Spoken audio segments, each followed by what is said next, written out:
Katulad rin ba kita natamad magluto, mga mamshis? Ay, sino may sabi? For today's video nga mga mamshis ay gagawa tayo ng kani rolls. So napakasimple lang ng mga ingredients o wala kang lulutuin dyan. Bakit ba nangunguna tong mayonnaise? Kakailanganin lang natin dyan ng lettuce, crab stick, mango, carrots, cucumber, and itong ating rice paper roll. After nating mahugasin itong mga gulay ay atin na itong gagayatin. So itong carrots ang ginawa ko dito ay ginayat ko lang siya into strips and ganito siya kakakapal.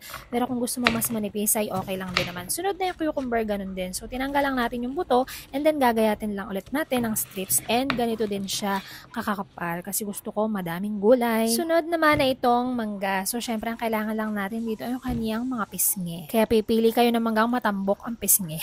Ginayat ko lang din to into strips na makakapal kasi gusto ko, ayan, so ginayat ko siya ng ganyan kakakapal. And sunod na itong ating crab stick. So ayan, binalatan ko lang yan. And kung gusto nyo, pwede nyo siyang ibabad sa mainit na tubig. And hinati ko lang siya sa gitna. Pero pwede na mas maninipis yung gawin nyo kung marami kayong gagawin. At dito na tayo sa ating pagbabalot. So meron tayo dyang tubig. So isasawsaw mo muna yung rice paper para ito ay bahagyan lumambot and huwag mong tatagalan. Inuna ko nang ilagay itong ating mga lettuce, cucumber, yung ating carrots, yung ating mangga, at syempre yung ating crab stick. Ito yung sinasabi ko sa inyo mga mamshis na huwag niyong tatagalan sa tubig dahil magiging ganito and mahirapan kayong mag-roll. So pero madali lang naman talaga, sa una lang mahirap. And after ko nga ma-roll ay hinati ko lang yan sa gitna. Look at that, mga momshies. Sobrang natatakam na ako sa part na to pero ipapakita ko ulit sa inyo kung paano mag-roll at baka hindi nyo nakuha kanina and this time, perfect na yung ating pagkakaroll. O, diba? Sabi ko sa inyo, mape-perfect nyo rin yan. Sa una lang naman mahirap.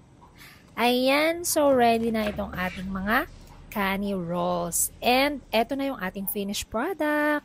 Charan! Pero kulang pa. Kailangan syempre meron tayong dip. Sa dip naman, simple lang yung gagawin natin. Kailangan lang natin dito ng half cup of mayonnaise. I-adjust nyo na lang kung marami kayong gagawin. So, kailangan natin ng 1 teaspoon of garlic powder, 1 teaspoon of pepper and sugar para syempre mabalanse yung lasa and konting lemon juice. Halu-haluin lang natin ito mga momshies hanggang sa well combined yung ating mga ingredients at tikman din natin kung may kulang pa ba, pero para sa akin ay sakto na ang lasa nito, kaya tara, kumain na tayo. Ayan, so alam nyo ba mga momshies, ang mahal nito kapag in-order mo siya or binili mo siya sa resto, pero kung gagawa ka sa bahay, napakamura lang and sigurado ka pa na malinis yung pagkakagawa at fresh na fresh ang mga gulay at prutas.